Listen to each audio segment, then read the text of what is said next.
नमस्कार, मैं कोमल। आप देख रहे हैं इनसाइड लाइव। दोस्तों, आज हम बात करने वाले हैं बिहार की तीसरी नंबर की विधानसभा सीट की। जी हां, नरकटियागंज विधानसभा क्षेत्र। 2008 में जन्मी ये सीट आज बिहार की राजनीति में एक खास पहचान रखती है। यह सीट पश्चिम चंपारण जिले में आती है और वाल्मीकि नगर लोकसभा क्षेत्र का हिस्सा भी है। तो चलिए शुरू करते हैं नरकटियागंज की चुनावी यात्रा। नरकटियागंज विधानसभा सीट का इतिहास बहुत पुराना नहीं है। 2008 के परिसीमन आयोग की सिफारिश के बाद इसका गठन हुआ, यानी पहली बार यहां 2010 में विधानसभा चुनाव हुए। इस क्षेत्र की एक खासियत है, यहाँ की 87.84% आबादी गांव में रहती है। साक्षरता दर करीब 65% है और हाँ, यही वो जगह है जहाँ के से जुड़े हैं मशहूर अभिनेता मनोज बाजपेयी और राजनेता सतीश चंद्र दुबे। यानी राजनीति और फिल्म दोनों इस क्षेत्र का नाम है। 2010 में जब पहली बार चुनाव हुए तो मुकाबला था भारतीय जनता पार्टी और कांग्रेस के बीच। तो बीजेपी से मैदान में थे सतीश चंद्र दुबे और नतीजा रहा बीजेपी के पक्ष में।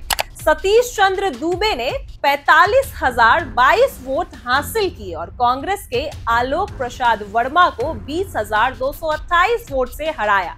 वहीं कांग्रेस को कुल 24,794 वोट मिले। उस साल इस सीट पर मतदान हुआ 59.37%। यानी लोगों ने नई सीट को लेकर खास उत्साह दिखाया और बीजेपी ने पहले ही बार में यहां कब्जा जमा लिया। 2014 में यहां उपचुनाव भी हुआ था। हालांकि वो बड़ा टर्निंग पॉइंट नहीं बना, लेकिन इसने आगे की राजनीति के लिए मंच तैयार जरूर कर दिया। 2015 का चुनाव बेहद दिलचस्प रहा। इस बार कांग्रेस ने अपनी पकड़ मजबूत की और मैदान में उतरे विनय वर्मा। विनय वर्मा ने सभी को चौंकाते हुए जीत हासिल कर ली। उन्हें मिले 37.25% वोट और उन्होंने बीजेपी की रेणु देवी को 16,061 वोटों से हरा दिया। रेणु देवी को मिले थे 41,151 वोट, जबकि निर्दलीय प्रत्याशी रसीम वर्मा ने भी शानदार प्रदर्शन किया और उन्होंने 39,200 वोट हासिल किए। मतलब देखा जाए तो त्रिकोणीय मुकाबले ने चुनाव को रोमांचक बना दिया। 2015 के नतीजे से यह साफ किया गया कि नरकटियागंज सिर्फ बीजेपी का गढ़ नहीं है। यहाँ जनता वक्त आने पर बदलाव भी अच्छी तरीके से कर सकती है। 2020 आते आते समीकरण फिर बदले। इस बार बीजेपी की ओर से उतरी रश्मि वर्मा और दोस्तों, नतीजा रहा बीजेपी के लिए धमाकेदार। रश्मि वर्मा ने कांग्रेस के विनय वर्मा को हराकर सीट फिर से बीजेपी के खाते में डाल दी।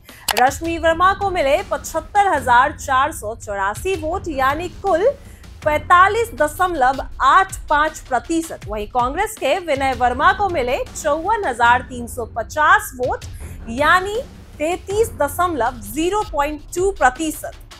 इस बार कुल मतदान हुआ 61.99%, जो पिछले चुनाव से ज्यादा था।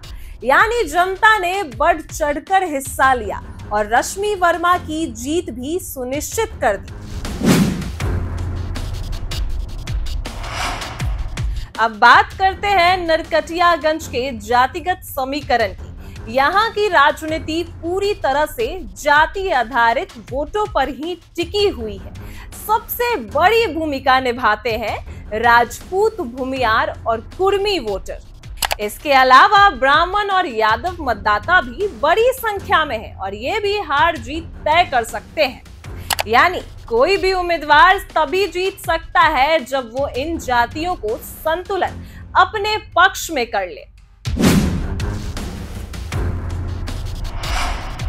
अब बात करते हैं उन मुद्दों की जो नरकटियागंज में हमेशा से चर्चा में रहते हैं। सबसे बड़ी मांग है कि नरकटियागंज को जिला बनाया जाए। सबसे बड़ी मांग है हर साल की समस्या बाढ़ और कटाव। खेत डूब जाते हैं, घर उजड़ जाते हैं, सिंचाई की समस्या, किसानों को फसल उगाने के लिए पानी की कमी से जूझना पड़ता है। और चौथा बड़ा मुद्दा है सरकारी दफ्तरों में भ्रष्टाचार। लोग कहते हैं कि काम करवाने के चक्कर में हमेशा चक्कर लगाना पड़ता है और पैसे खर्च करने पड़ते हैं। यानी जनता का गुस्सा इन मुद्दों पर अक्सर चुनाव में झलकता है। आज की स्थिति देखें तो बीजेपी के पास सीट है और रसीम वर्मा विधायक है, लेकिन यहाँ कांग्रेस की पकड़ भी पूरी तरह टूटी नहीं है। 2015 में जिस तरह विनय वर्मा ने जीत दर्ज की थी, उससे यह साफ है कि अगर जातीय समीकरण बदले और मुद्दे हावी हो तो परिणाम कुछ भी हो सकता है। तो दोस्तों, ये थी नरकटियागंज विधानसभा सीट की पूरी चुनावी कहानी। 2010 से 2020 तक यहाँ सत्ता कई बार बदली, कभी बीजेपी तो कभी कांग्रेस।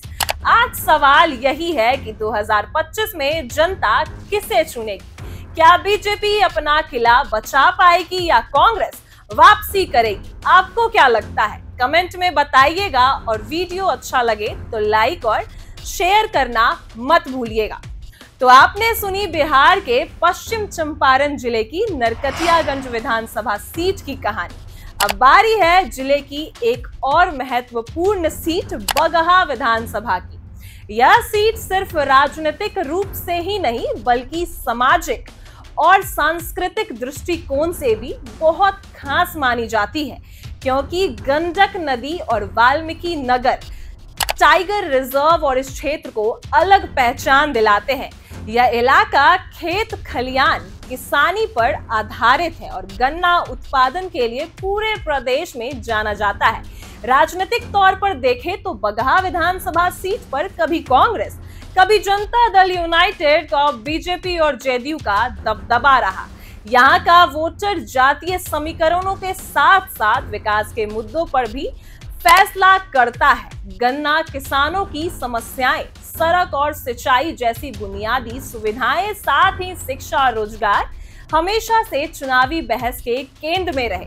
पिछले चुनावों में इस सीट पर कड़ा मुकाबला भी देखने को मिला। यहाँ अक्सर त्रिकोणीय टक्कर होती है, जिसमें बीजेपी, जेडीयू, राजद और कभी कभी बसपा भी अपनी मौजूदगी दर्ज कराती है। दिलचस्प बात यही है कि बगहा विधानसभा क्षेत्र में युवा मतदाताओं की संख्या लगातार बढ़ रही है और यही कारण है कि हर दल यहां युवाओं को लुभाने के लिए विशेष रणनीति अपनाता है। इतिहास के पन्ने पलटे तो बगहा की जनता ने कई बार सत्ता परिवर्तन में निर्णायक भूमिका भी निभाई। यही वजह है कि इस सीट पर सबकी नजरें टिकी रहती है और आने वाले चुनाव में भी यहाँ कड़ा मुकाबला होने की पूरी संभावना भी है। तो यह थी पश्चिम चंपारण जिले की बगहा विधानसभा सीट की कहानी। अगली बार हम आपको इस जिले की और एक दिलचस्प विधानसभा सीट की दास्तान सुनाएंगे। सुनते और देखते रहिए हमारे साथ।